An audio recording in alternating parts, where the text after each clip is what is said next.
تو دیگر امور کے ساتھ ساتھ موسم کی صورتحال بھی مد نظر رکھنا ضروری ہے۔ محکمہ موسمیات نے اسلام آباد سمیت ملک کے بالائی علاقوں میں بارشوں کی پیش گوئی کر دی ہے اور تحریک انصاف کا حقیقی لانگ مارچ کے دوران موسم کس طرح کا رہے گا، یہ تفصیلات جانیں گے نمائندہ دنیا نیوز فوزیہ علی، جو کہ ترجمان محکمہ موسمیات ظہیر بابر کے ساتھ موجود ہیں۔ فوزیہ بتائیے گا۔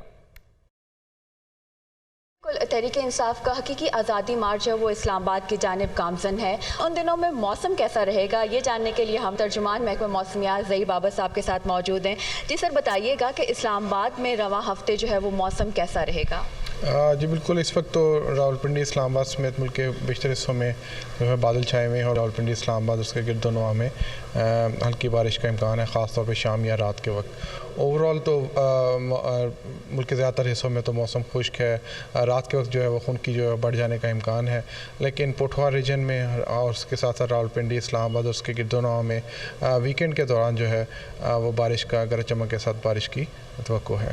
زیادہ تر مطلب آلود رہنے کی توقع ہے اور خاص طور پہ شام یا رات کے وقت 5 یا 6 تاریخ کو بارش کی بھی توقع ہے۔ خاص طور پہ جو رات کے درجہ حرارت ہیں ان میں جو ہے وہ آنے والے دنوں میں جو ہے وہ کمی واقع ہونے کا امکان ہے۔ جی بالکل، ترجمان محکمہ موسمیات کے مطابق ویکینڈ یعنی کہ 5 اور 6 تاریخ کو اسلام آباد میں بارش کے امکانات ہیں، جس کے باعث درجہ حرارت میں کمی ہوگی اور سردی میں بھی اضافہ ہو سکتا ہے۔ جی